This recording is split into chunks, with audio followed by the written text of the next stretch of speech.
Ladies and gentlemen, welcome to At the Buzzer Sports, where we talk all things basketball all the time. My name is John Drummond, and today we have a brand new episode with a friend of the show, second time coming onto the channel, Legend of Winning. How are you doing? What up with you, man? Thank you for having me, man. Friend of the show, man. Friend of the Anytime. Anytime. Today we have a couple of interesting topics. We're going to be talking about top 10 teams going into the post All-Star break. And then we're also going to be talking about the Lakers' future because there's going to be a lot of pressure on the Los Angeles Lakers going into the offseason, especially now especially at that point, having about a year and a half of the Luka Doncic experience. So we're going to be breaking down what might be the best roster construction, who are some fits that are in free agency, some guys they can trade for, or maybe even draft. The first thing I want to ask you is, what do you think should be the proper outlook on the offseason for the Los Angeles Lakers? Should they be aggressive? Should they be smart? Should they have a fire sale? What should it be? First, I think a lot of people misrepresent what I personally believe this season was supposed to be. And I think this season was just a tryout year for a lot of the other ancillary pieces to try to figure out if they are going to be a part of the picture long term.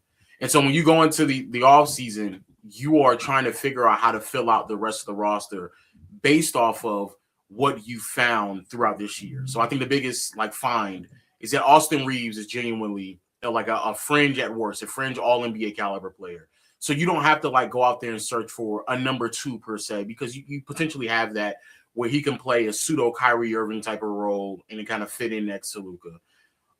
Obviously, defense, you have to be aggressive, finding out defensive personnel, regardless if it's on the team already, which more than likely is not, but definitely going out there in the offseason and being aggressive about the defensive personnel. I'm kind of upset that they didn't roll the dice on Howard Haysmith in the mid-season edition. I think that could have filled the void a little bit better than trying to go after somebody else young, because I do think kind of, rolling the dice on some other players when their value is low and kind of signing them to smaller deals is something that some of the better teams do. So I am kind of disappointed at that. But being aggressive also means being strategic in ways in which makes the team better. And it has to be defensive-oriented, wing personnel, and also DeAndre Ayton. That's another thing we've learned this year, that he's not the center for the future. He's just not. He's not. Yeah, I completely agree. It was very disappointing to see Phoenix sign Haywood Highsmith, because I feel like that was right on the cusp. That was a pretty decent move. He doesn't have to start. He can come off the bench, see what he has coming into the postseason, because I think one of the biggest things that has some of the expectation that the Lakers hold is people forget where the Lakers were before we got Luka. I think one of the most damning things is people look at Dallas and how they got a lifeline with Cooper Flag. The Lakers got saved from 5 really ugly seasons of basketball once post LeBron. Nobody thinks about how Luka Doncic really came in and changed the trajectory of the next 4 to 5 seasons for this Los Angeles Lakers team. Extremely old, not a lot of young assets, and no picks. That's not something that a lot of people are looking towards. So when you get a guy like Luka Doncic, and it's oh, these guys can go to a Western Conference Finals. These guys can make a push in the postseason. When even me, I made some of the mistakes too of saying, okay, we can beat Minnesota, but the clear advantages Minnesota had was right in front of us. So that really changed my trajectory going into the offseason and saying, look, we just got a super young or mid-20s superstar, top 5 player in basketball. What we need to do is make the right decisions. We need to make the right decisions as far as what works around him, what doesn't. And I think you hit the nail on the head with figuring out that Austin Reeves is the guy that we can win with next to Luka Doncic. These two have been putting out immense offensive outputs when they're on the floor together, to where you can see that these guys can lift a defensively slanted roster to where you don't have to go and get a third superstar. The rumors about Giannis in 2027 or trying to trade LeBron to go get more offensive output. You have the 2 centerpieces, in which I think that it shouldn't be as hard for the Lakers to try and go fill out this roster. I looked at a few guys just on the tracking 2026 free agents that the Lakers could buy low on. One of the guys that I looked at the most was Matisse Thybulle. I think he's been hurt for majority of the season, but the way he can generate turnovers, play passing lanes, play in the fast break is something that you could take a bet on. He's coming off of a serious injury. I don't remember what the injury was exactly, but that's someone you can buy low on and say, hey, if you can make a difference to this roster defensively, kind of like what Marcus Smart is doing, I think that's a win. Other guys like Dean Wade, with the Cavaliers now having Naquan Tomlin with his size and athleticism, I think they may be a little hesitant on re-signing Dean Wade or Robert Williams. Yes, these guys are extremely defensively slanted, but we're not asking them to be key contributing role players. Let's just see what he can bring off the bench. So those are a few names I was looking at. The next question I wanted to ask you was, what do you think like is the best way to construct the proper roster around a Luka and Austin Reeves? Again, going after like defensive wings.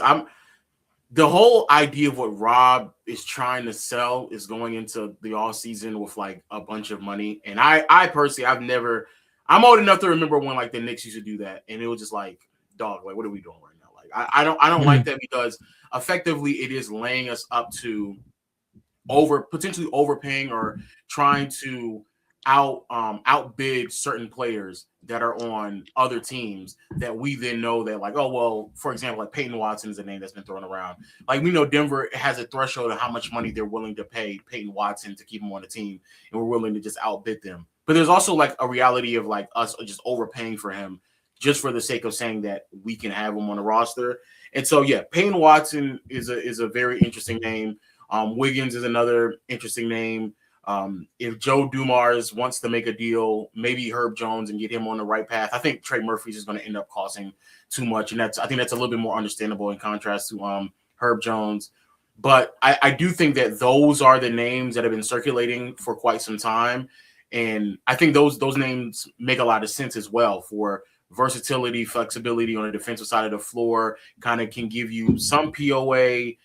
But also just like be solid wing defenders, contribute, be athletes, more importantly, help out on the boards every now and then. And of course, a big. And we're going to talk about like the LeBron thing situation. But I do think that if LeBron does decide to leave to go back to Cleveland, some of those concerns can be addressed in a sign and trade. So I'm not that concerned with some of the other ones, but I agree with you. Like, if we end up spending a bunch of money on a bunch of like starting caliber wings, which makes sense, we do need to figure out ways to fill out the rest of the bench. And that's where I do think Rob he's overlooking a lot of aspects to where you can still make additions without them all being, swing in the park, home runs, knock out the park type of additions. So even before the deadline, I was even suggesting going after like Hayward Highsmith and Day'Ron Sharp out in Brooklyn, because to me, that just makes the most sense. Two guys buying the low. But it definitely is defense. It's definitely athleticism.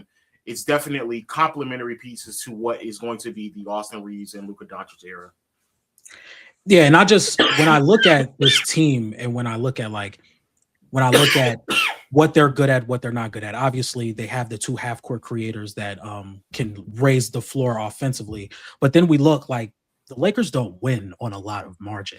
Like, they're a mid-tier rebounding team. They don't play with any type of pace. They're not a good defense, and they haven't been as impressive as a three-point shooting team this year. I think bringing in guys that can help you win on the margins, guys that can rebound, guys that can run a transition, because if we look at the last time Luka Doncic has led a top 5 offense or a top tier offense was like in 2020 with Dallas. And that was a team that was extremely fast, a team that was a good 3-point shooting team. The Lakers don't have that right now. And I'm not saying that Luka is still the same player he was back in 2020. I don't even think the best way for the Lakers is trying to become a top tier offense. I think Luka's just good enough in the half court as an offensive player, him and Austin Reeves, to where you can have the 8th or 9th best offensive basketball, but still have a majorly improved defense to where you can contend with that route as well, and just bringing in some more defensive pieces, guys that can knock down open 3-point shots, guys that can guard guards, because teams are going to be hunting Luka Doncic and Austin Reeves in a playoff setting repeatedly. So you need to have guys that can play in gaps. You need to have guys that can play at the point of attack. So that would be my outlook. Like, I really think right before Luka left, Dallas almost perfected the roster construction that you would need around Luka Doncic. Have a bunch of size, guys that can play in the pick and roll, multiple guys that can play in the pick and roll, whether it's Derek Lively, Daniel Gafford, Derek Jones Jr. in the finals run, and have them uphold like some of the defensive responsibilities while Luka's on the floor, and then have somebody next to Luka that can replicate what Luka does on the floor like what Austin Reeves can do with playing in the pick and roll, being that heavy shot creator on the perimeter, and being able to make those kick out passes and lay down passes consistently. So that would have been. I'll say this though. Mhm. I'm kind of hesitant of rebuilding, not exactly a 1-on-1, but rebuilding that format. In a perfect world, obviously you would want a tertiary offensive weapon. I just don't know if that is going to be the answer, because I think there's still a lot of concerns about the predictability behind that. At the end of the day, like Luka, what is like one of the greatest shot creators the league's ever seen. Kyrie is also a really great shot creator as a second option. And even that still saw like real concerns on a team that basically maximized what all the other ancillary pieces look like Gafford and Lively were having some of the best games they'll probably ever have in their career. Derrick Jones Jr. and PJ Washington were hitting threes that they probably normally don't hit in any form of consistency. And there was still like very clear, like, you go up against Boston and sneakily OKC even, there are moments where it's just like, that's not enough. Like there needs to be more 100%. folds. There needs to be more folds and mixes to it.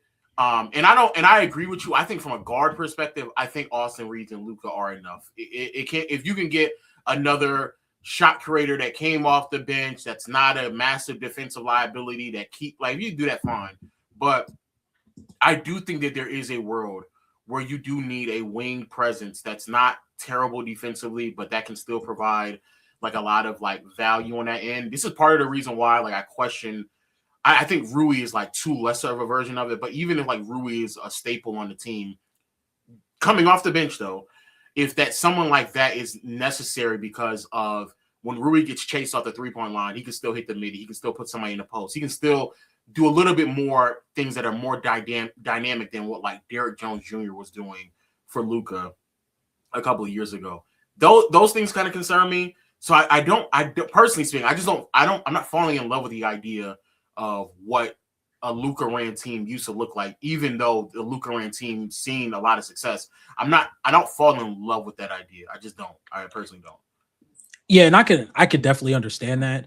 I think Rui, he's an unrestricted free agent this year, so I don't know if the Lakers are willing to bring him back. It depends on what price. It would be what price for me. Like I think Rui could be back on this team as a bench player, because in the end of the day, I've been saying that Rui should not start for this team for the longest now. I think that's just like, it's like the elephant in the room. Like Rui's a really good offensive player, but he's nowhere near the prototype of player that Luka and Austin Reeves would need as a starting small forward next to those two.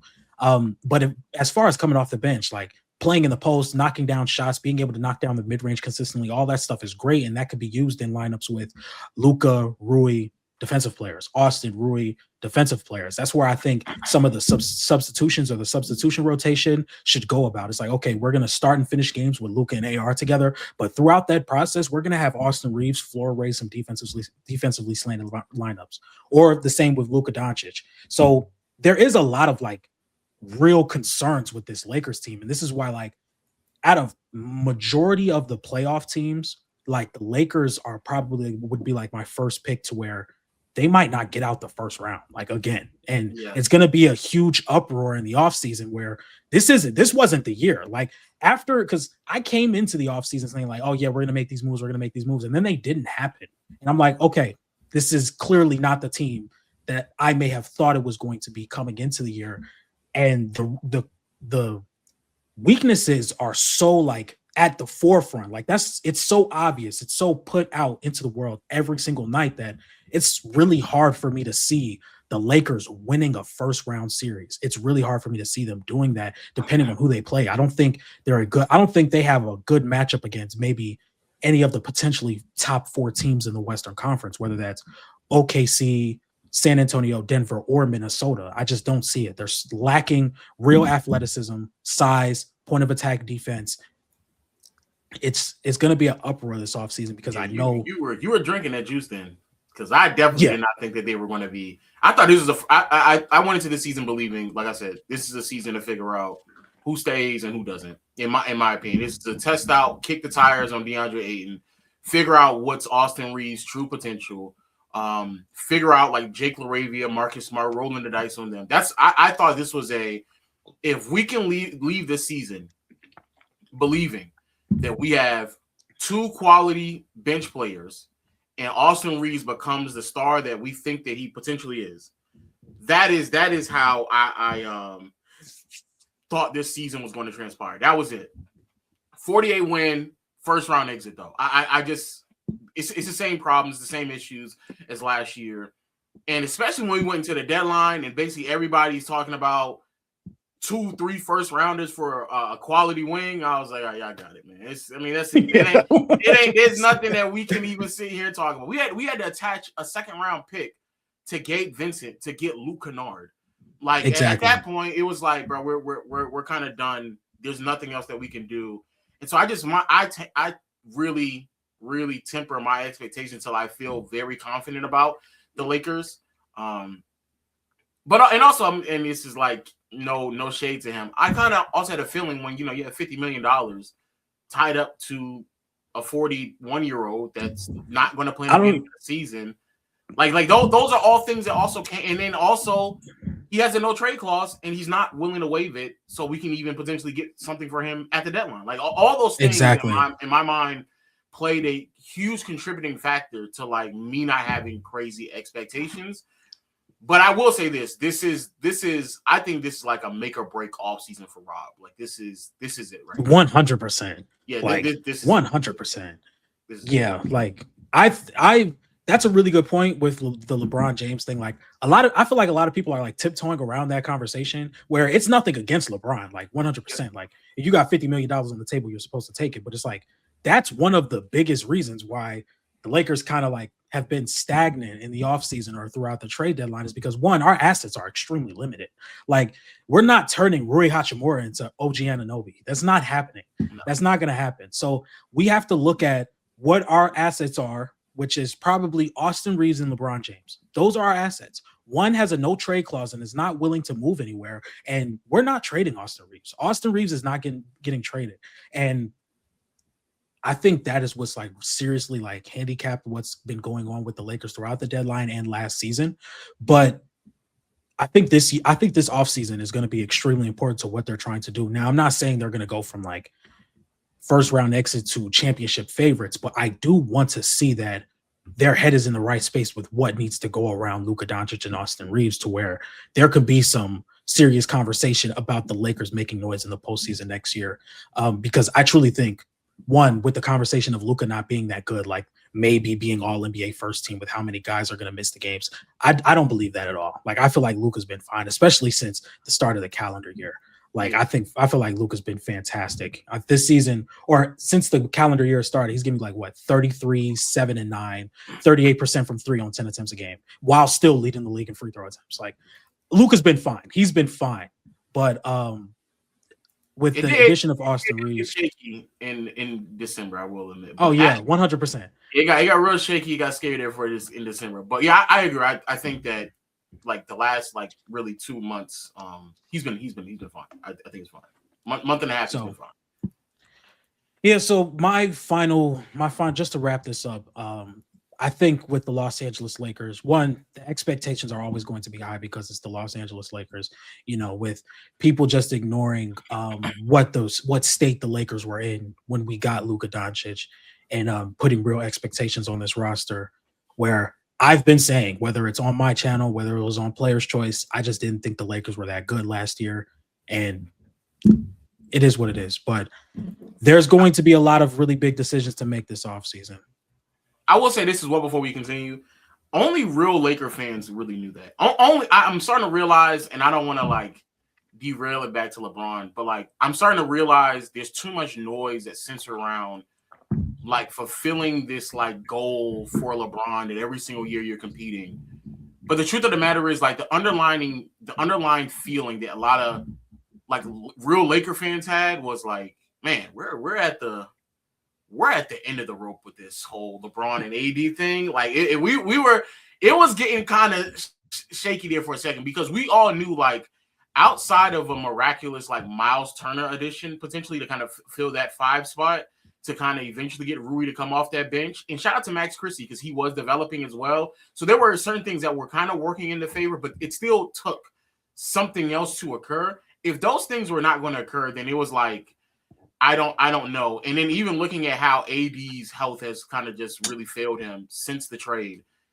Those are all real concerns that Laker fans had. Like real Laker fans are like, yeah, quiet as kept, There's a lot of things that really could have went south around here. And we held off long enough for that to make the right decision. And so from there, I say all that to say, as a Laker fan, I don't think none of us are really that concerned about the last year, what's going to end up being the last year and a half, post-trade deadline last year to the end of this season. We're not really that concerned. But yeah, this offseason, though, that's where. Yeah, this is where I'm looking at Rob, and I'm saying. Yeah, Rob, yeah. Your job is, boy, it's on the chopping block. It is on the line this offseason. I can't do another offseason like this. Like, I really can't. But for the main chunk of the show, we are going to be breaking down our top 10 teams in the NBA. This is going to be based off of who we think can win an NBA championship. So before I ask you, Lo, what your criteria is, I kind of want to just lay out mine just a little bit. When I look at playoff teams, when I look at teams that have a chance of winning a championship, one, depending on who the best team in the league is, in my opinion, I always grade it off a scale of what may be your chance, especially in the Western Conference. What is your chances of beating OKC? That's number one. Number two, if you're a Western Conference team that does have some flaws, but an Eastern Conference team who may not be better than you outright, but is in the East and has a better chance, they might get the favor in my ranking. I look at versatility, how deep you are as a team, just your versatility as lineup constructions. Can you go double big? Can you go small? Do you not lose value when your best player is off the floor? Or do you not lose a detrimental amount of value when your best player is off the floor? Those are the things that I look at when I say that this team is going to be ranked at this certain position. Not as confident in my 4 through 6, but who really cares? Lo, what is your criteria for that? My criteria is kind of similar. If you're an Eastern Conference team, just off of the sheer fact that you're like in the East, you might be a little bit higher than a Western Conference team. Even though I may think that Western Conference team is better than you, but of course, like going through the West, there's two teams that I do think are pretty head and shoulder over a lot of teams. So I kept it in mind. I also just kept in mind one thing I've learned over the past 2 to 3 years of just kind of growing as like, I guess as corny as it sounds, like an NBA mind. It's just the value of like half court offense and being able to like consistently generate playoff level offense against playoff level defense. I think that's like something I've kind of overlooked over my years, but as of late, it's been very, very important. And versatility defensively matters a lot. And finally, I think that the biggest issue that I do see with a lot of teams that I was kind of iffy on was it's kind of hard to explain about how dynamic or really how many other ways that you can win a basketball game. That's another thing that I really kind of looked at too. Like if you're a team that is really, really great in one aspect of basketball, but like if that one thing kind of shuts off for you, like what else do you do? That's where I've kind of looked at as well. I think that's a huge reason why Boston kind of struggled last year as well. But those are my criteria of ways in which I've kind of like separated some of these teams, or a lot of these teams for that matter. Okay, so with that being said, who do you have in your 10 spot? I'll be honest with you, it's the Lakers, man. I think the Lakers I have at number 10. Some of these the teams that are below, I just couldn't buy too much into. The Clippers were a team that maybe, but like after losing as much as they did in the deadline, I just can't see it. And then Philly was another one that I really, really contemplated, but I did kind of cut them out of the actually, you know what? Let me go back. I have Philly. Let me go back. No, you know who I'm going to actually cut out? Who? I might actually cut Houston out because of the whole debacle that just transpired. Houston's at my 9 spot. Like, not gonna get no. Yeah, it was LA then Houston. But now that I just thought about it, Houston might actually just get eliminated completely. So, but to say where I'm at right now, Lakers to me are the 10th spot. It's really hard for me to just overlook the ability of a team that has Luka, Reeves, and LeBron. Like there's a possibility that they just get hot at the right time and they can kind of get through the conference with a little bit more ease than people may have originally thought. I still think that OKC is going to be a problem. I still think that their defense sucks. I still think the lack of depth is going to be a problem as well. I don't know if JJ Redick is properly prepared for a deep postseason run from a coaching perspective. So there are too many variables out there, but the one variable that does kind of really keep me at least optimistic enough to put them at 10 is the variable of like Luka Reeves and LeBron just being good enough to kind of win you some games, and that's enough to kind of get you all the way to the finals and competing at a high level. See, that's what I was looking at because debating my 10 spot between Philly and Los Angeles. I gave Philly the nod because one, they're in the Eastern Conference. I can definitely understand it's like, are we going to bank on another year of Embiid? Like, do you really want to do that versus the Lakers where it's like, we do see these really clear flaws, but with those flaws, our best players 9 times out of 10 are going to be on the floor during a postseason run to where we don't truly know that with the Philadelphia 76ers. With the 76ers, there's a few like discrepancies that I have with the team as far as like their third quarter offense, just their third quarter play in general is really bad. Their clutch offense is really bad. Joel Embiid has really lost a step defensively. I do like how Kelly Oubre has been playing with Dominic Barlow as well. Don't know how PG is going to look when he comes back. That's going to be very interesting to see. So to be completely honest, the only teams I see making a real run is probably 8 and up, but top 8 doesn't sound great. So I think the Philadelphia 76ers I'm with you. I'm with you. Yeah, I'm with you with the whole like how they're kind of situated, because when you said top 10, I was like, man, these last like 3 teams, we really dragging it. I was sitting here BSing. So if I had to go after that, Philly to me, I'm going to replace Philly with Houston because what you're saying is right. Like there is a lot of upside. You're in the Eastern Conference. Embiid, if healthy, and I know that's a massive if, but he's looked amazing in the last half. Embiid, when healthy, would irrefutably be the best player in every single last playoff series. Tyrese Maxey, depending on the team, might actually be the second best player in that series as well, depending on who they go up against, especially depending on how Donovan Mitchell or Cade Cunningham might look in a series. And obviously, I think in Boston, I would favor Tyrese Maxey over Jaylen Brown. But it's too much. It was too much of an if for me. And, Embiid in a deep postseason run, major if. But not gonna lie, Paul George. Like there's still a lot of real big questions for Philly. But I'm not gonna lie, what just happened in Houston, I might be out on them. And I might be out on them. This has been really bad. Like Houston, I haven't done my. Go ahead. What was it? Houston was already like dodging a couple bullets with the Fred VanVleet thing, but then Steven Adams got hurt, and then like Reed Shepherd hasn't really like he's been good offensively, but like defensively he's just terrible. And then like Jabari just can't find it. Like he's out there shooting 35% on butt naked wide open threes. Like if Tariq Eason wasn't doing what he's doing from 3, which is just a miracle, bro, it would have been literally hell. It would have like been I'm telling you, they're not guarding him. I like in a postseason setting, like the regular season shooting is cute, but nobody's guarding you in a postseason setting. That's where it's like I was out on Houston too. It's like again, with my philosophy, it's like with these like clear like outlier flaws that you have versus the other set of playoff teams, I'm just extremely low on you. Like we just saw San Antonio figure something out to where if they see each other in the playoffs, it's like, okay, we're going to put Stephon Castle on Alperen Şengün and we're going to let Wemby roam off of a man.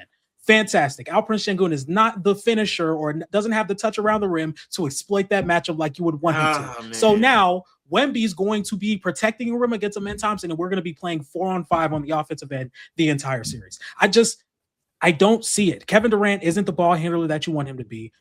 They're going to be extremely physical with him at the point of attack. And I still think Kevin Durant would have a solid series or have a solid postseason run. But I just don't think Kevin Durant is the ball handler or floor general that he would have to be for this Houston Rockets team to where I can see them going deep in the playoffs. It depends on truly, for me, like where they end up. Like I would probably choose OKC, Denver, and San Antonio for sure. But I might even choose like Minnesota if they saw each other in a playoff series as well. I'm not high on what Houston could look like in a playoff series. You might. I would. Minnesota. I'm about to say. I'm clearly picking Minnesota. Houston to me was already at the bottom, obviously because of the conference, and like I just can't see it. Again, they were already on thin ice after Fred VanVleet. Then you lose Steven Adams. You're not getting nothing out of DFS. So there was already things that were happening. Reed Shepherd just isn't going to be the answer at point guard because how bad he is. Jabari's not making threes. Like there was already a lot of things. This last month with Şengün, I can't. That right there was like getting me to that point. But then the KD files hit. Now I'm completely out. I know like there's too much. Like I can already see all of them thinking to themselves like, "Yeah, I know I gotta make this shot because KD really don't fuck with me like that." Like these are young players. It's not even like these are vets. These are young players. Yes, like a lot of these guys probably watch KD growing up, and it's like, damn. Yeah, that's tough. That's tough. Yeah, it's gonna be ugly. Fuck with me like that. It's gonna be nasty. And so, like, if that is the threshold that needs to be met for them to execute, which is knocking down shots and Şengün playing to that star level that he was kind of reaching in the early stages of the season, if that's what they need to reach for them to compete at the highest of levels, I don't know if that's obtainable now after everything that transpired. And then now the best player on the team and the leader and the veteran and the player that y'all let it be known to everybody. Like, oh yeah, we think we're ready to compete. And if you're not ready to compete, we're trading you. We just traded Jalen Green. We have no problem with just trading y'all if we don't think that y'all are ready. That a lot of that shit just then goes out the window for me. It's not. For me, it's not. Houston would love Dillon Brooks right now. I'll tell you. Love Dillon Brooks. Yeah. That's crazy. I'm gonna go as far as to say, talent-wise, obviously, Jalen Green has one good season in Phoenix. Phoenix might have actually won that trade. I'm not even trying to be funny. The way in which Kevin Durant just sabotaged potentially entire season like that, they might have actually won that trade.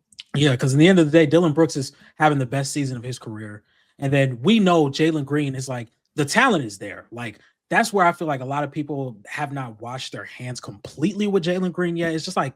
The talent is there. It's like you see the spurts of it, but then it's like you also see the downside. The decision making is bad. Sometimes the 3-point shot could be a little variant based, and that's where it's like with Jalen Green. It's like you see that you're going to get an extremely high or round one series against the Golden State Warriors. So it's like, which side are you really willing to fall on? But if he has a really good season, and I'm not even asking for like 28 points per game on a 63% true shooting. If you give me 23 a game on like 59,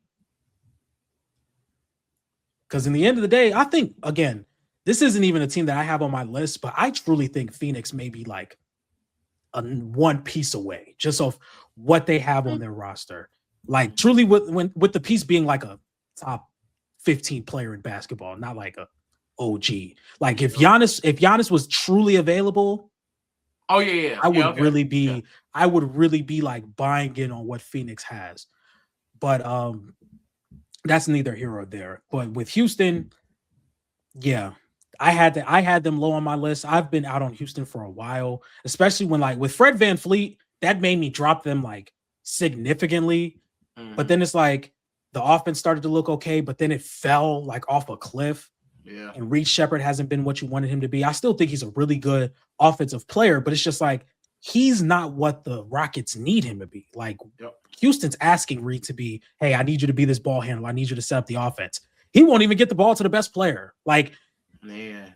And then Amen, that's clearly not what Amen was supposed to be. Amen is supposed to be a wing, and you're taking away some of his off-ball talent by putting him on the ball as much. One thing that a lot of people like don't bring up with Amen is how good of a cutter he is, how good he is at filling gaps in transition, being able to be an above the rim finisher and a rebounder.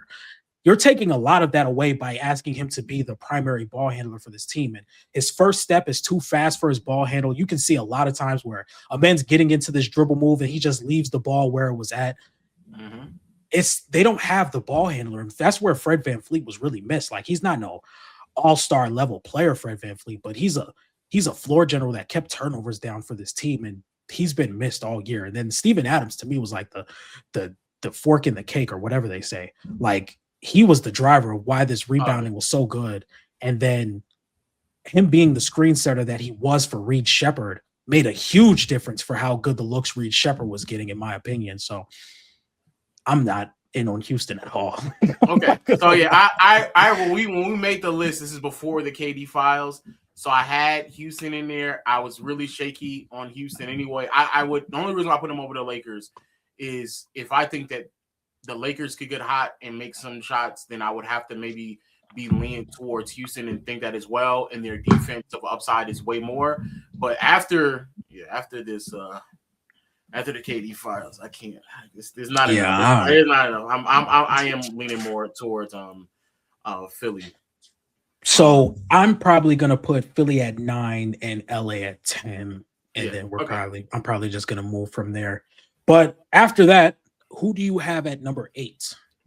So I want to stay out west just because again, this is the conference that they're in, and it's very, very difficult in the Western Conference kind of get back past them. Even though I do think that this team is better than a couple teams out east, and that is Minnesota.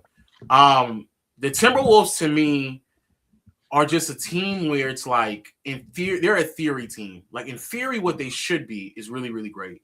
And Io adding him, I do think does address a lot of their concerns. But there's nights where like the defense isn't there. There's nights where the offensive problems are very, very clear.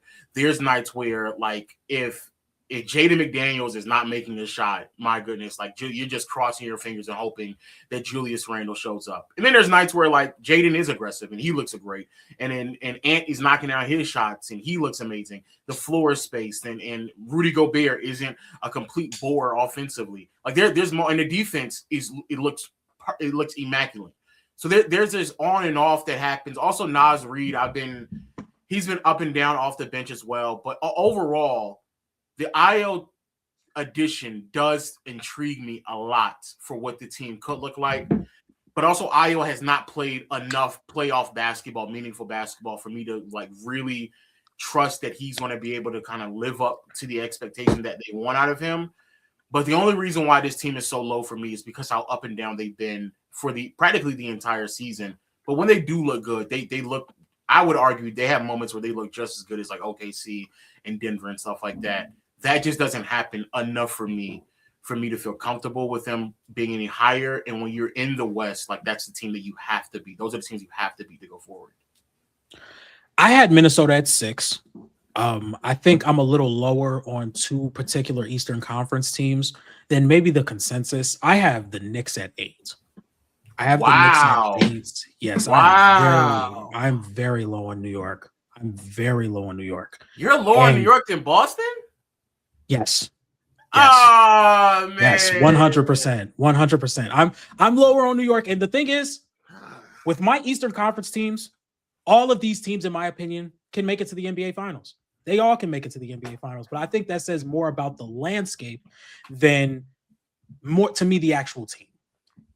I think with me, I've been saying this consistently. When there's that weakness that's just put out in the open night after night after night, with the defensive pairing of Karl Anthony Towns and Jalen Brunson, I just don't know if I can get there. I don't know if I can get there with the New York Knicks.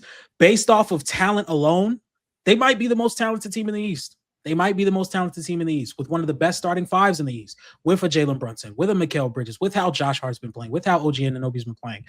But it's just like we've seen this story. We've seen the Indiana Pacers consistently put Karl Anthony Towns and Jalen Brunson in action. I think Cleveland can do that. I also think Boston can do that. It's just the defense with the Knicks with me. It's the defense. I think Boston can do that. I think Boston can do that. I think Boston can put Jalen Brunson and Karl Anthony Towns in the actions consistently with Jaylen Brown, Derek White, or even a Peyton Pritchard with how well they shoot the ball, how much they take care of the ball. I don't know. I just think okay. So with that defense, I just can't. I can't get there with them. And you know what's so crazy? I'm on the other side of the spectrum. I think Boston is the team that's like, I don't want to call them fool's gold, but like Boston is a team where I'm just like very shaky on like what that looks like in the playoffs. Their defense has gotten better as of late. I don't necessarily know though how good their defense is going to be, but the team is basically this goes back to my original point about how many different ways can you beat a team. This team is just making threes. Like that's what they're doing right now. They're out there shooting 40 plus threes a night. They're making them at a like 37% clip recently, and that's what's been translating to wins. Shout out to Jaylen Brown. Jaylen Brown has been amazing this year. I don't want to sit here and spend too much time shitting on JB. He has exceeded expectations. He's been great. He's been amazing. I want to see in the playoffs, though. I want to see what that looks like when Mikal Bridges is defending you in the playoffs or OG Anunoby is defending you in the playoffs. Derek White, the metrics are there, the on-off, the analytics. I think some of that has to just do with like the shooting that's been around them because Derek White isn't having the greatest offensive season himself. I think he's been really good defensively still, but he hasn't had that yet. And if you're telling me I just need to focus on those two, there's enough defenders damn near on all the rest of the teams that we're talking about outside of Cleveland, to be fair, on perimeter defense. But there's enough defenders on the other Eastern Conference teams to where, like, bro, if we go into a series and it's Jaylen Brown and Derek White hoops trying to figure out how to get off on Mikal Bridges and OG Anunoby, or trying to figure out how they're going to get off on Asar and them in a Jaylen during backline help. Like, I get the Towns thing is concerning. I definitely get that. But there's still good enough on-ball defenders to where you have to figure out. And I'm hoping that Mike Brown is smart enough to just say, hey, JB and Derek White, beat me with off the dribble threes. We're going under on these screens. I'm not about to sit here and fight over screens. You're not going to get a mismatch on me. No, that's how y'all need to beat me because I'm not going to put Towns in a bad situation.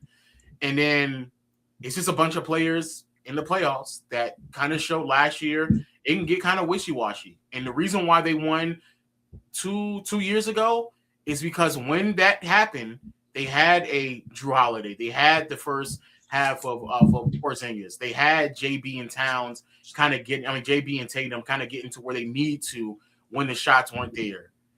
This year, they don't have that. Shout out to Big Vooch, though. Big Vooch does add a little bit. Addition. Yeah, Big Vooch does add a little bit more dynamic play, more post-entry play. He does add that. Big Vooch also is probably going to make their defense worse, though. That was already, in my opinion, questionable. So that was a question for me as well. The defense. Yeah, I have Boston. I have Boston lower, and Boston was the first. That was like the last team where I was like. After that, I'm pretty confident that practically every other team in the East can only make the finals, but in the perfect setting, they could potentially make things interesting with them. So I kind of like keeping up with the list. 10 Lakers, 9 Philly, 8 Minnesota, 7 Boston, and 6 I have Boston at 7. 6. Okay, so we're not too far. 6 is where I have the Knicks. 6 is where I have the Knicks. And a lot of things you said as well. Yeah, that Town shit, man. I can't. Yeah, and then I can't. Yeah, I'm not as high on Towns as like especially like his shot, and he hasn't been as good this season. I think he came into the year a little hurt. I don't know for sure. It definitely looked like it, but I just think with the defensive liability that Brunson and Cat are, I just think they're probably going to be more at a disadvantage against offenses that can really exploit that. And where I do think about that further is just like there's not as much offenses that could have exploited that this year than there was last year. Like last year, you had to worry about Boston in theory. Then you had Indiana. Then you had Cleveland as well. So that could lead me to probably bumping New York up a little bit higher. But yeah, I think you hit the nail on the head with Boston, though, with some of my concerns. Like I think Jaylen Brown is great. I don't think he's like in these conversations that I've seen him in over these past couple of months. Like he's having a phenomenal year, but we have to understand that Jaylen Brown hasn't really made significant changes to his game for me to bolster him up. Like me and Mars talked about this on our show. Jaylen Brown has one of the best supporting cast around him. The names may not look great, but as far as what Jaylen Brown wants to do, he has a fantastic cast around him that can cover up for some of his weaknesses. It's like, okay, you're not the best ball handler and you're not the best ball handler and shot creator in traffic. Okay, so we're just going to put a bunch of shooters around you. You're not the best passer and decision maker. Okay, so we're going to put a bunch of shooters around you and make those reads easier. Those things, you're not the best off-ball defender? Fine. We'll have you guard the point of attack, and everybody else in the starting lineup last year and the year before are really good off-ball defenders. So I'm not as high on Jaylen Brown as the consensus is. And I kind of don't want to even step into that territory because a lot of people are extremely high on Jaylen Brown. There's a lot of people that have him over Luka, which is ridiculous to me, but it's fine. I learned today that Robert Horry has Jaylen Brown over Victor Wembanyama. Oh, okay. Okay. Yeah. Okay. See, this is where I'd be saying, this is where it's like I want to praise Jaylen Brown for what he's doing because what he's doing is remarkable. But then it's like you get to a point where people are just taking it way too far. We're taking it way too far to where it's like, oh yeah, he's a top 7 player in the league. No, he's not. He's not. And shout out to what the Celtics have been doing. I think one of the biggest, the person who should be getting the Jaylen Brown credit, or as much as the Jaylen Brown credit as the consensus has been given, is Joe Mazzulla. And with what he's been able to do with this, we agree. With this roster. Okay, we agree. So we agree. It is what it is. The Celtics, they've had a great season. I have them 7th on my list, again, with the concerns that the defense provides. And I may be just on the wrong side of the fence on. I don't think Jason Tatum should see the court this season. I really don't. Jason Tatum should not be coming back to play basketball this season. He should not, because now you're playing with his career. Y'all are playing with his career. If he goes out there and ruins his career, now what? And to be fair to people watching, again, things have changed since we made the list. So the KD files in drop, and then the news about Tatum coming back sometime in March that also didn't come out yet. Yeah, I agree. I made the list with the anticipation with him not coming back, and I still firmly believe that he should not come back. This season, they're not a good enough team to where they feel like they are a 70% Jason Tatum away from winning the finals. And in my opinion, that is the only rhyme or reason why I would ever even think about it. That would be the only exactly, because it's like we're not bringing back Jason Tatum to get to Eastern Conference Finals. Jason Tatum and Jaylen Brown have been playing in Eastern Conference Finals their whole career. We're not bringing Jason Tatum back so we can go to an Eastern Conference Finals. If they're bringing Jason Tatum back, they have to have some type of thought in their head that they can truly go win a championship. And I just don't think this team is there. They made some great strides. You got some development from guys like Neemias Queta, from Hugo Gonzalez, who's been a really good defender, and Jordan Walsh, who's been also a really good defender. Shout out to Take Walsh, that, man. build on it next season. You now have Jason Tatum, who's going to have 2 off seasons and a full regular season to get healthy, and you go into next year. This is a fantastic franchise. I have no doubt in my mind that they're going to put the right pieces around so they can be back in contention next year. I just don't think bringing back Jason Tatum is a good idea this season. I never thought it was a good idea. But shout out to the Celtics. Shout out to Jordan Walsh. Shout out to Queta as well. Like they got some. They have this is similar to what we talked about the Lakers earlier. Perfect season where you figured out what you got on your roster. So you come back next year, you make a lot of noise. But this is not the let's rush Tatum back. No. 100%. So with that being said, who do you have the Knicks at 6, don't you? Yeah, the Knicks at 6, so I was going to go straight into the top 5. Okay, yeah, we can hit the top 5. I went back and forth with these two, but I'm gonna go all the way with the and this is to win a championship, right? Not to make the final. Yeah. I'm gonna go Detroit. Okay. I love what Detroit is doing this season. They've been playing great defensively. They've looked fantastic. And offensively, they improved themselves a lot, especially because the 3-point shooting is there. Kevin Huerter, I love the midseason acquisition. He hasn't been shooting that well this season, but I do think he's going to be a better 3-point shooter playing alongside this bunch rather than what we were seeing out of him previously. And a lot of pieces are there. Is it going to be enough for postseason play? Who knows?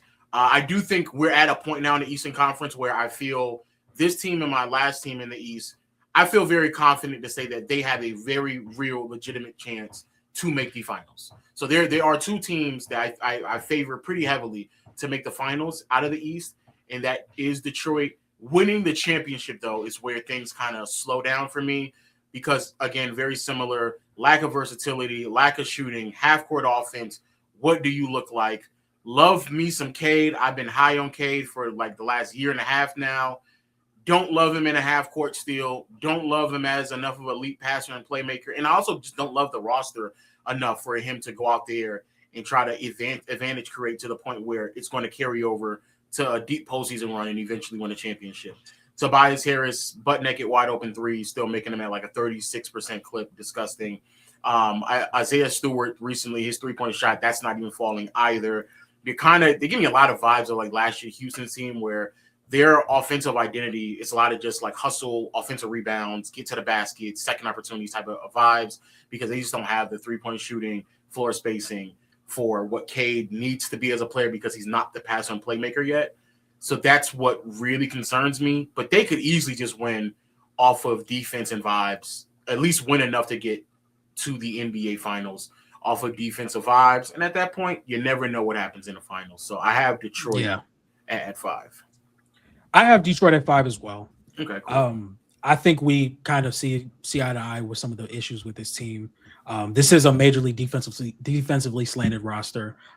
You were hoping and praying that Jaden Ivey would be the guy to be the secondary ball handler off the bench with Cade, and that just has not really become what you would wanted it to. I think he had some very similar issues to Cade Cunningham, which was just like the finishing around the rim.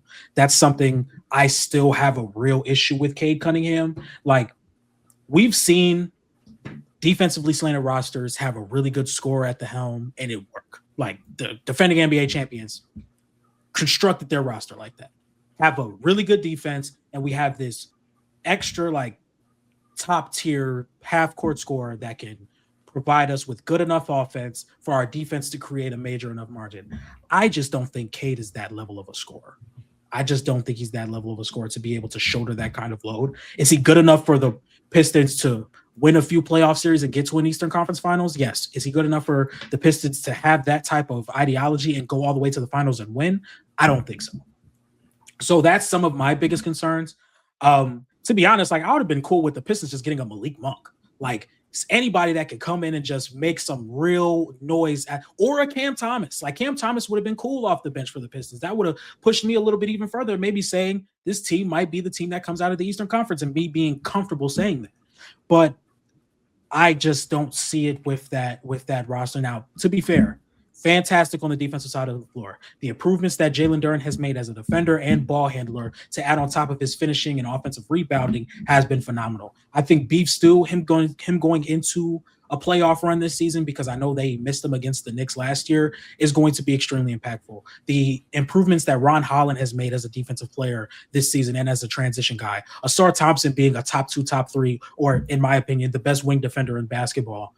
I think all of that stuff is extremely important to what they're doing and what their identity can be. And there's even a few games over like the past stretch, maybe even early this month or late last month, where Cade was just not playing well and the Pistons won a couple of games. Like, I'm not going to feed too deep into that stretch, but I do think that the Pistons can make games extremely ugly and find ways to pull them out.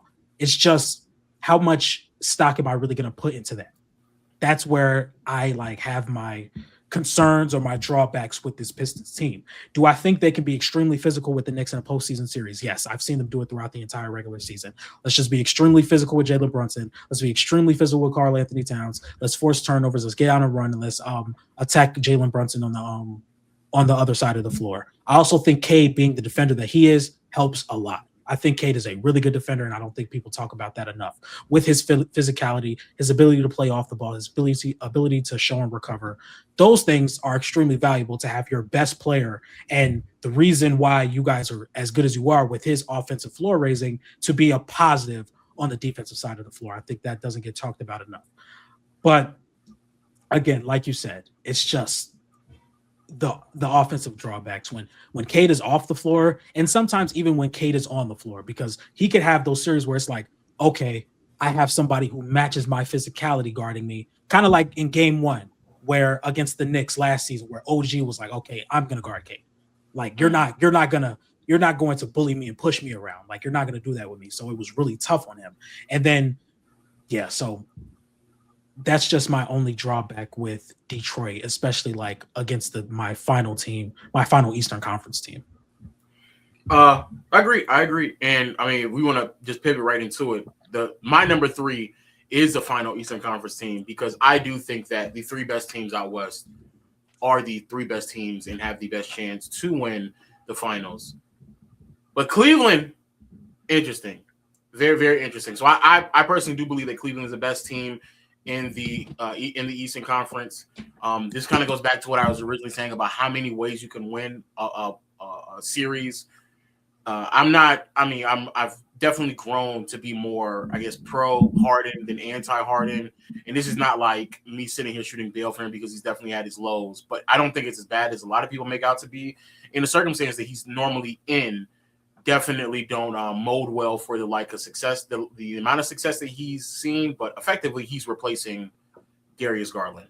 And Darius Garland, I mean, he just wasn't moving the needle for me either in postseason play, especially because he wasn't available. So I do think it's a massive upgrade. And Harden has immediately already shown the ability to make players around him better, even in Cleveland, because Jared Allen just went on a couple of games stretch where he looked much better than he did prior. So there's that. I love adding Keon Ellis on this team, Dennis Schroeder as well, finding ways to be as versatile as possible. So now you're even more versatile, having more ball handlers, having more shooters around you as well. Jalen Tyson is having a really good season. And with the amount of three-point shooting and dynamic play, maybe you do get away with more minutes of the Mobley and Allen lineup where it's not as awkward as it was before. But a lot of things that made Cleveland special last year, I do think we're going to see again this year, or at least for the rest of the year, heading into the playoffs, because of the fact that you just have so many dynamic offensive weapons now that should perform in postseason play, to where every minute on the floor, in theory, you should be getting the most out of both Mobley and Allen. And as I say that, outside of injury and stuff like that, Mobley, however, is the one that kind of concerns me throughout this stretch. And so Jared Allen as well, but I think we all kind of are at a point where Mobley's career where we kind of just want more out of him. Like Mobley's inability to be a player that goes out there and is impactful offensively to the Kevin Garnett comps that many people gave him, or even to like the Chris Bosh comps that maybe people have thrown out around it as well. That's the thing that does concern me. And there's going to be series where if they go up against for the Knicks, for example, and Mikal Bridges and OG Anunoby out there guarding D. Mitch and Harden, it's going to be a series where it's like, Mobley, we need you to cook Towns. Like that's what we need you to do. You're going to have your hand full trying to go out there and do something against Jalen Duren, but we're going to need something out of you. You're going to have moments where there's going to be multiple bodies thrown around you, switching out in Boston, and you need to figure out a way to take advantage of that, or at bare minimum, beat Vooch off the dribble, slow-footed Vooch. Like, there's going to be moments where they rely on him heavily, and he has to come through. And that's the one thing that really concerns me about him overall. And if anything, that's probably the biggest reason, as well as like lack of defensive presence on the perimeter. That's the biggest thing that really does concern me about their inability to win, because out west, his best matchup is probably Chet, and even then, I don't know if he's going to like be that impactful with Chet, because the rest of the three teams, like, you're not doing shit with Jokic or Wemby. So, but overall, though, I think this is a year for Cleveland to make it back to the finals. Long story short, I think that this is a perfect season open. I love what they did with Harden, going out there and getting Harden, and hopefully they get LeBron next year as well. But I think this. Hopefully they do. Yeah. Hopefully they do. Sign and trade. Yeah, sign and trade. Love me some Jared Allen. Boy, I love Jared Allen in this team. Jared Allen and a shooter? Throwing Sam Merrill? Oh, God, bring that over here ASAP. I'll take it. For real. I'll take that every day of the week. But every day anyway, with what you said about Cleveland, I do agree. Just with the because coming into the season, I had Cleveland as my favorites to come out of the Eastern Conference. Then Darius Garland has his struggles with his injuries throughout the season. It's just like, I made dialed it back just a little bit with Cleveland, with the offensive disappointments of a Mobley and a Jared Allen before James Harden shows up. But now you bring in James Harden, and it's like people like I feel as though a lot of people aren't really like looking at what James Harden can do for this basketball team. Like a lot of things that made Cleveland special last year, it comes into this year, and now you bring in a guy like Keon Ellis, and you bring in a guy like Dennis Schroeder, where you can stagger lineups between a Schroeder and Mitchell or a Ellis and Harden, to where Ellis can be that point of attack defender next to Harden, and Ellis also can knock down a three well. He can also run in transition really well, solid transition finisher as well. And then you set up guys like Jared Allen, who was struggling this season. You could set up guys like Evan Mobley, who has been struggling offensively this season. Defensively, I still feel like Evan Mobley has been really good.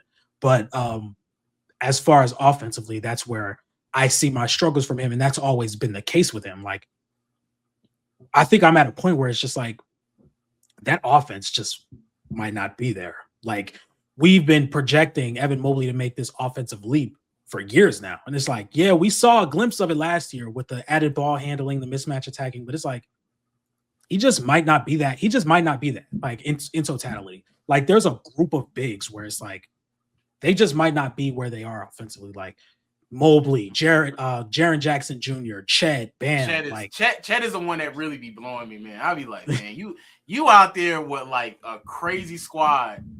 They ain't ask you to do nothing. At least Bam, sometimes I'll be like, they ask him to do a lot. Man, you out there with some quality players, bro. You just can't. You ain't do nothing but a spin move every single time, bro. My God. But yeah, there's a handful of them out. And even in Triple J, I be shooting him some bail too.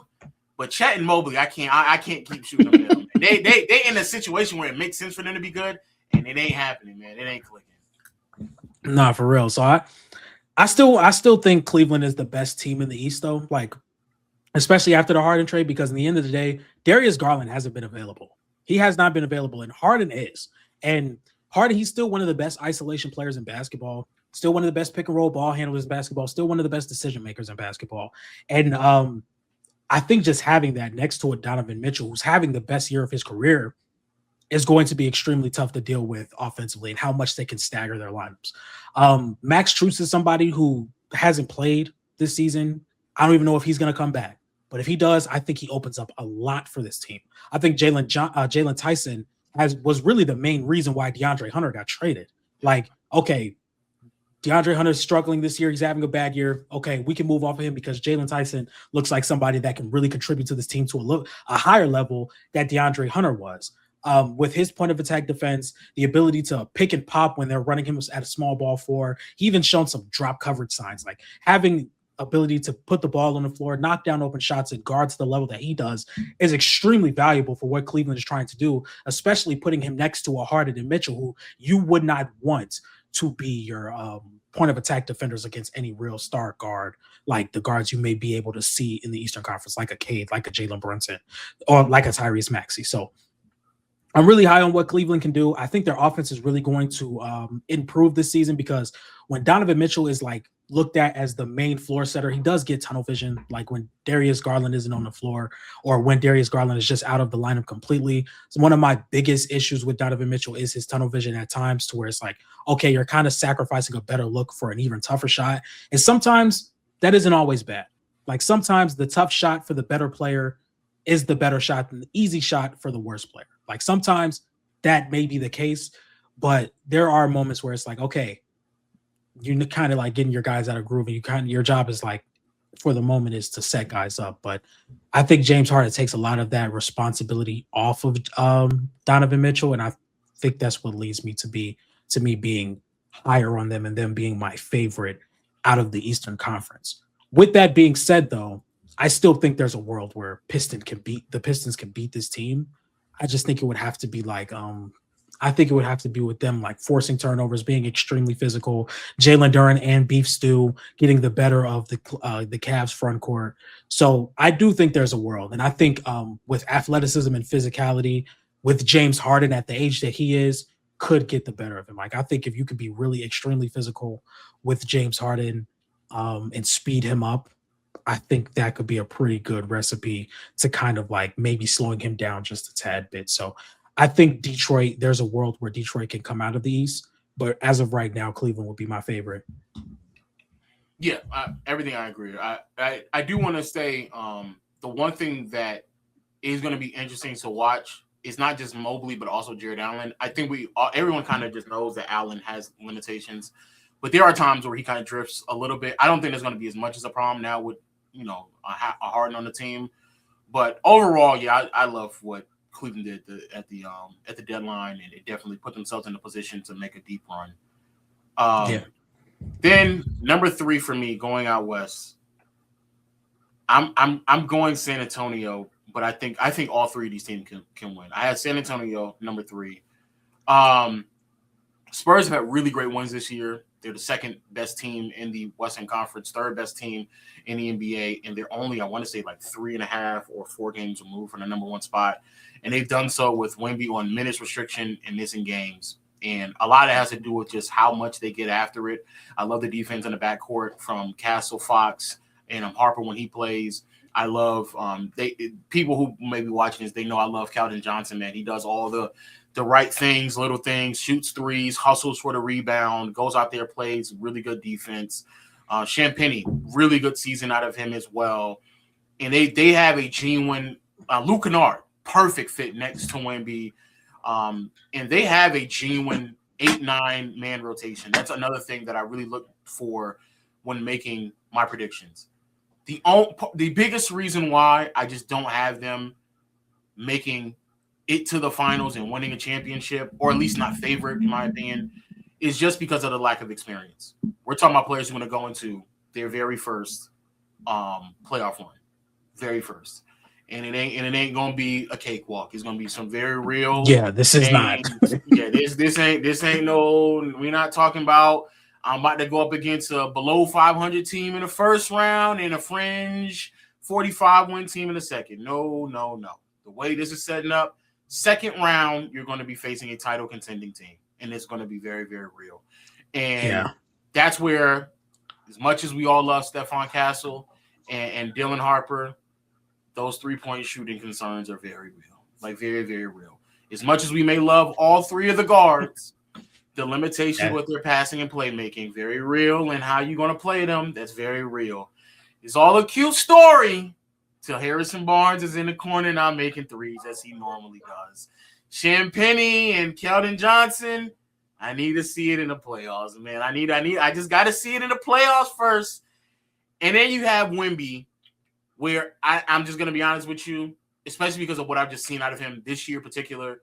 He wants it. He's going to go after it. But in doing so, there's times he puts himself out of position defensively, just boneheaded things. He works himself up a lot. I think that's part of the reason why he's on a minutes restriction and doesn't play more than 30 minutes. Those are things that can't do in the playoffs, man. These are going to be games where we're going to need you out there for like 38. And I ain't 100%. I ain't seen Wemby do that consistently. So I just need to see that. But the ceiling is there, though. It's without a doubt a championship ceiling if everything goes right for them. How often that may happen in a 7-game series, who knows? But the ceiling is without a doubt championship caliber ceiling, without a doubt. Yeah, I think you hit the nail on the head. Like, I think the San Antonio Spurs have like a playoff floor that can like look OKC face to face with how much athleticism they have on the perimeter, and then being able to be aggressive as they are on the perimeter, knowing they have one of the best rim protectors of all time behind them. Like, that's just something that a lot of teams don't have. Like, you're going to be able to play such an aggressive style of physicality as long as nobody's in foul trouble that you're going to bring a really high floor on the defensive side of the floor. My main questions with San Antonio, which I think is kind of like obvious, is the offensive side. I think that's where the questions and the concerns come in, even with Wemby sometimes. Like, sometimes Wemby can be very turnover prone. Sometimes, it's like that's where it's like sometimes Wemby could be very turnover prone. There's a lot of wings that can really get under Wemby and have the strength and physicality to be like, okay, we're going to make you shoot elbow jumpers all series. Or it's like, you're not going to be able to put the ball on the floor. That was one of my biggest concerns for him against an OKC team. That's one of my biggest concerns against him and maybe at the time a Houston team. Like, they have the size and wings to be like, okay, you're not putting the ball on the floor. And now we're going to have to rely on De'Aaron Fox and two extremely young guards to do the on-ball scoring for this entire series. To where it's like Wemby's majority of his offensive process is going to be taken away because he can't put the ball on the floor consistently. So it's going to be very interesting to see how that plays out, and it's also going to be very interesting to see how teams, especially like the Nuggets or the Thunder, like hopefully in a perfect world we get a Nuggets Spurs series and a Spurs Thunder series. That's all I ask for. But it's going to be extremely interesting to see how some of these coaches try and scheme around Wemby's rim protection. That's going to be extremely interesting to see. So we'll see. I think San Antonio Spurs, like you said, championship ceiling. But my questions from Dylan Harper, who's had his ups and downs this season, Stephon Castle, who, again, very young player who's been great this season, in my opinion. He still has some concerns as an outside shooter, as a passer and playmaker, things of that nature. Same with De'Aaron Fox. Is that three-point shot going to leave you? How consistent is that three-point shot going to be? Can you make the right decisions consistently? I have a little bit more faith in him. I definitely have more faith in him than the other two, and Stephon Castle and Dylan Harper, just because of the age, and De'Aaron Fox is the best guard on the team. So the Spurs it's going to be interesting. It's definitely going to be interesting to see what we get from them. Now, with the final two teams, which I think were the teams I like. These three teams that we're talking about are the teams I like penciled in to start the season, to start my list. Who do you have at number 2?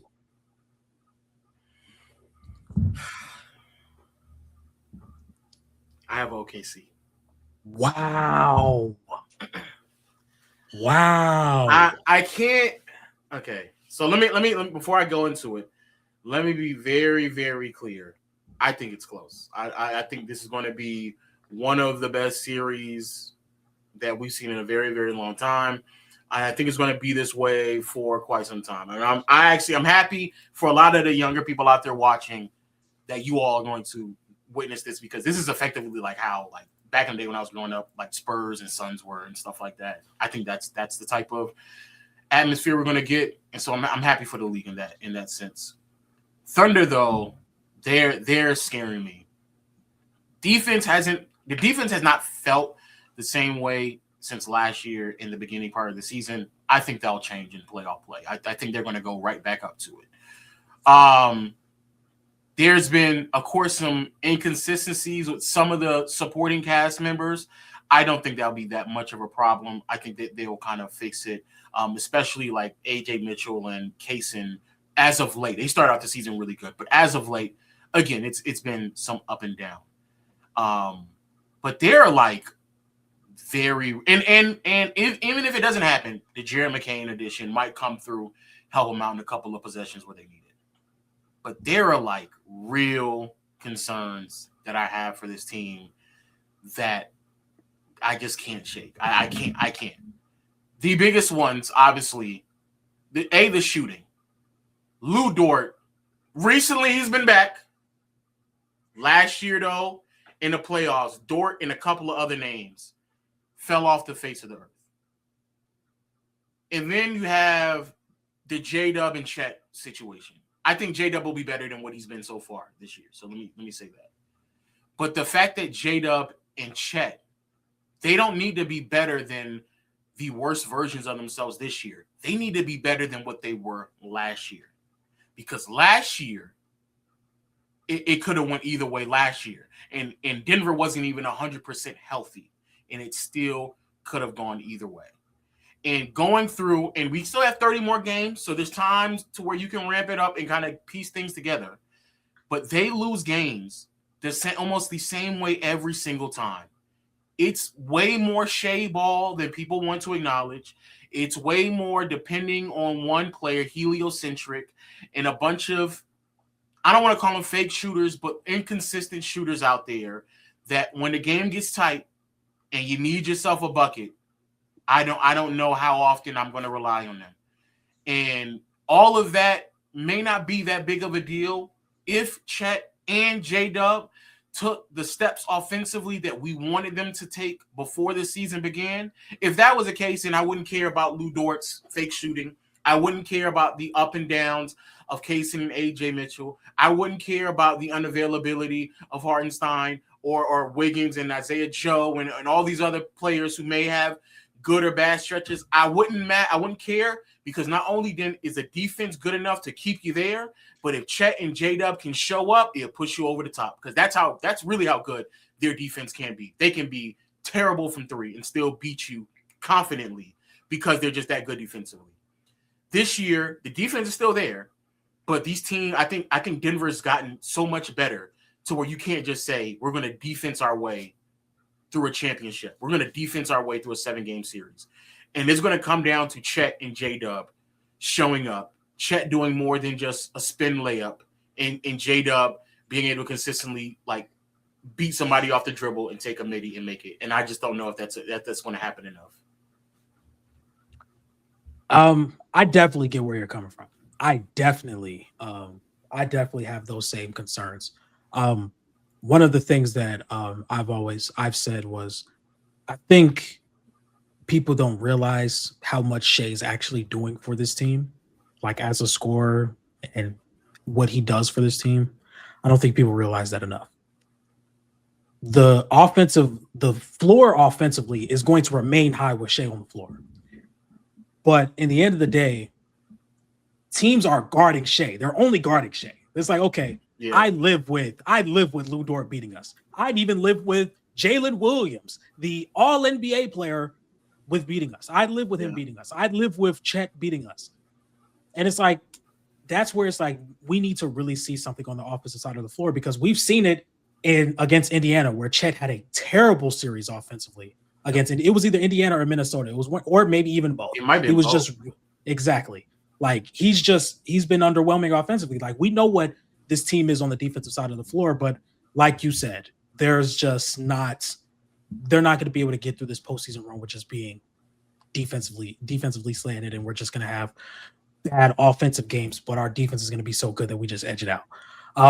I still have OKC at number one. It's the Nuggets series where he shot like sub 47% from the field, inconsistent 3-point shot, 14 points. He did grab 10 rebounds, but that series, but the Indiana Pacers series was by far the worst. The Indiana Pacers series, sub 40%, only scored 12 points, not even grabbing 10 rebounds. That was by far. That was crazy. Yeah, and that's the thing, and that's another thing with this archetype of big. This where it's like, I want to put the ball on the floor, I want to dribble at the perimeter, but I'm not strong enough to exploit these mismatches. And also, I'm 7'3", so I can just catch the ball and just do. I should, in theory, I should just be able to do anything I want to around the rim, but I still want to put the ball on the floor, fucking 20 feet away from the basket. Yeah, that shit is ridiculous, bro. And it's like, I don't want to sound like an old head, but it's like, sheesh, bro. Sometimes that's hard to watch. Like, it's like, bro, I'm trying to watch you dribble on the perimeter. You're not even getting to the free throw line. It is what it is. But that is really valid concerns for this Oklahoma City Thunder team, especially with how long J-Dub's been out. Like, J-Dub's barely played this season. Don't know when he's going to be coming back. I think Jared McCain is going to help a lot with some of the issues that OKC has. But in the end of the day, maybe it would have been better if they brought in maybe two shooters, 2 or 3 that could come in and not tank the value defensively, where it's like, okay, now we have a clear mismatch that we can go to, because I don't think Jared McCain is good on the defensive side at all. So it's like, while he is fixing an issue, I do think he's probably going to get hunted. Now, you are the Oklahoma City Thunder. You have the defensive personnel to where hunting him is kind of like a last resort, to where you have the defensive personnel to cover that up. It is very close between Denver and OKC. I've even switched once or twice to where it's like, I'm really like high on Denver, but I'm also really high on OKC, because OKC can build that margin of error to the point where it's like, Denver's going to have a really good game. They're going to have to get contributions from guys like Christian Brown, guys like Julian Strother, guys like Tim Hardaway, to where they can beat this OKC team, to where if OKC can get out in transition, they can get those turnovers, and they have a solid shooting night from Lou Dort, or a solid shooting night from a Alex Caruso or a Kaysen Wallace. I think we're going to look in the postseason. We're going to see this time that Shea and J-Dub missed, as like a much needed time for this team. Like this is a point where it's like, okay, SGA not here. He's not going to be able to put us in his backpack throughout this game. He's not going to be able to do that. Neither is J-Dub. So there might be some growth in confidence. There might be some growth in development throughout this stretch while SGA and J-Dub are on the floor. So it's very close. It's very close. It's very close. So what is the hesitation on Denver side? That's what I would want. Because for me, the biggest reason why I'm so huge on Denver is a lot to just do with the fact that a lot of my concerns that I've always had about Denver aren't really there. And to be fair, like some of these people we need to like. I need to see Peyton Watson in the playoff settings before I like really that's one of them. Give full investment. But the fact that like Peyton Watson is even getting reps, I think is like a massive plus. The fact that Tim Hardaway is shooting fucking 41% from three on 7 attempts is a massive plus. And also the simple fact that like they went games without Jokic, they weren't like amazing in those games that they missed. But they looked way better than I was anticipating. And some of it has to do with shout out to All-Star Jamal Murray. Like, I mean, Jamal Murray is having by far the best season of his at least regular season career. And the type of player that we're seeing on a night in and night out basis, damn near, is the type of player that we kind of all know if he plays at that level, then it kind of does favor them to get back to where they are. Because I do believe part of the reason why they were not able to like kind of get into that groove of the 2-man game where it's like instant automatic offense and it's really hard to match up with over the past 2 postseason runs is because Jamal Murray wasn't playing at the same level in 23 and 24 there in 24 and 25 that he was playing in 23. But if Jamal Murray is playing at this level for the entire season, Peyton Watson is contributing, Tim Hardaway is actually playing phenomenal.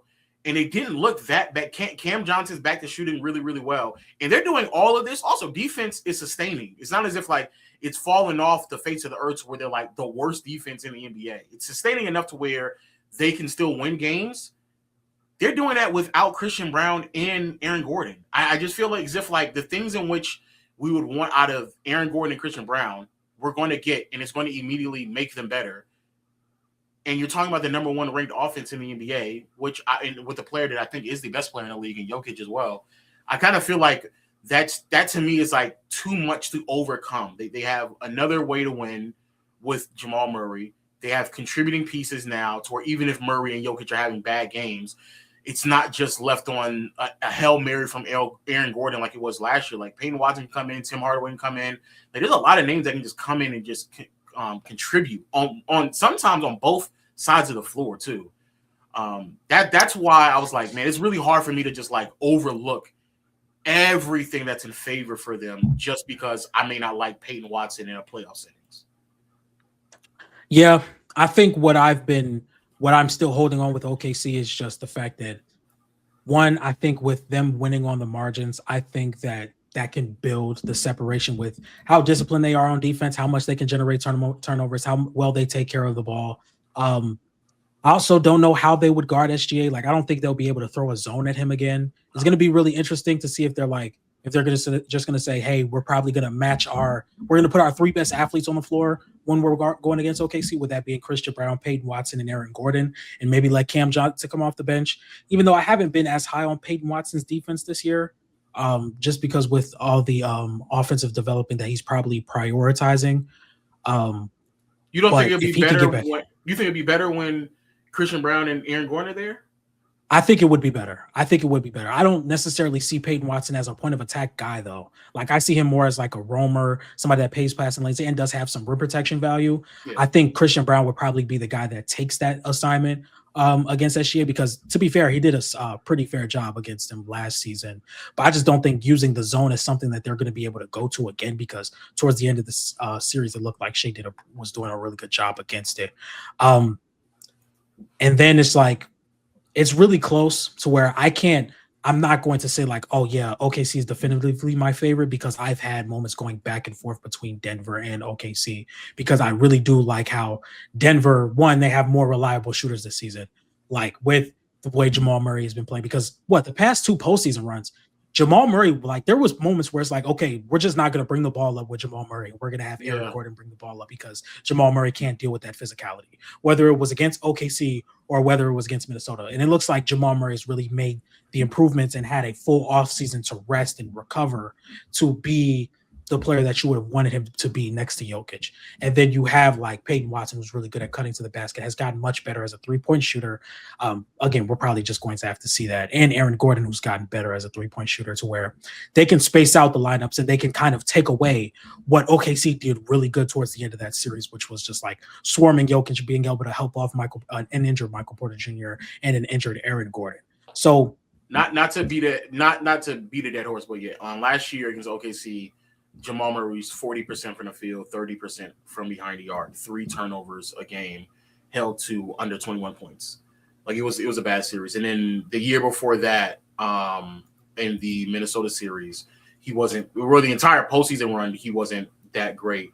But in the Minnesota series, he wasn't that spectacular either. He wasn't even really that spectacular outside of the fucking closeout game, where he always loves to show up against the Lakers. Goddamn. Yeah. I really and truly, outside of that closeout game, he wasn't even that impressive in that series either. I'm looking at it right now. He didn't have a single game above 40% shooting before that closeout game. And then against Minnesota, another series where he's shooting 40% from the field, low 30s from behind the arc, and turning the ball over 3 times again while being held under 20 points. So if that's the version, and while that's happening, bro, they're still pushing OKC and Memphis and Minnesota to 7 games, right? I don't know, man. Like this is the first time where they've had, like, if they go, Jokic lineups, no Murray. This is the first time where I think they've been able to. They can lean more defensive oriented in those lineups, and still get quality offensive production from Peyton Watson, Cam, and Aaron Gordon. And this will also be the first time where they can lean more Jamal Murray lineups and still get offensive production from players like Cam Johnson and Tim Hardaway Jr. to where it's not just relied on Jonas. Like they have. This is why, and this is the reason why I said it in the beginning of the stream or the beginning of the video. The reason why I'm hell bent on making sure that you can win in multiple ways is because of Denver. I just think Denver can beat teams in multiple ways.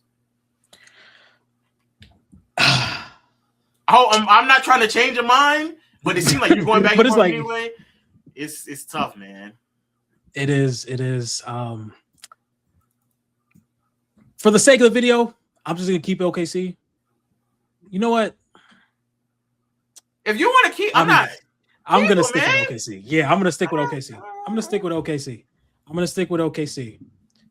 But that is going to be a hell of a series. It's gonna be a hell of a series. That is going to be a hell of a series. I don't want anything to spoil that. I don't want anything because that, in my opinion, either one of these teams make it out the West. I don't think any team in the East has much of a chance. Like, I think Cleveland may have a puncher's chance, but I wouldn't pick them. Like, I think with either one of these teams that come out would be probably like the heavy favorites. Agreed. So, yeah, damn, that is a lot to think about. I feel like this is the best iteration of a Jokic team that I've always 100%. Felt like. Yeah, and I've always felt like Jokic teams have had like noteworthy flaws. This is the first time I'm going into it where I'm like, there's not really a noteworthy flaw. And the fucking team, when everybody's there, the team looks amazing. Like I was not. They're pushing top tier offense of all time. Like I wasn't anticipating like Tim Hardaway to be shooting 41% from 3. I was not. I wasn't expecting Peyton Watson to have games where he's like consistently giving you 15 plus. I was not anticipating that. And like they were weathering the storm when Cam Johnson early on couldn't make threes. They're weathering the storm with Aaron Gordon and Christian Brown only playing 23 and 19 games respectively. They're weathering the storm even during like bad Valanciunas moments where he's just so bad he's not good enough offensively to make up for how bad he is on the defensive side of the floor. I don't know. I feel like this is the fucking team. I can't hold you. And I'm not too concerned about regular season standings because I don't think they really give a fuck because they just like, well, as long as we get 2 or 3 and we can wait out OKC into the conference finals, we're fine with that. Yeah. We're fine. Yeah. I think we are setting up for a really interesting postseason run, even with like the Eastern Conference. Like, yeah, they may not be as talented as the Western Conference, but I still do think there's going to be some really intriguing matchups. Like, if the Hornets, let's just pray they make it to the playoffs and they can have a very interesting series against Detroit or maybe even New York or Cleveland. Low Post or Low Lights on YouTube. I upload pretty frequently on both of them. And then also on Twitter as well. You can find me on there, Legend of Winning. And I'm trying to like start doing TikTok and IG. So it's Legend of Winning on those platforms as well. So yeah, man. Thanks for having me. No problem. Anytime. His links will be in the description down below. Ladies and gentlemen, if you guys like this type of content, please be sure to like, comment, and subscribe. Make sure you guys follow me on TikTok at @TheBuzzerENT. Make sure you guys follow me on Instagram at @TheBuzzerSports_ and on Twitter at ATBSports1. And with all that being said, I will see you guys tomorrow. Peace.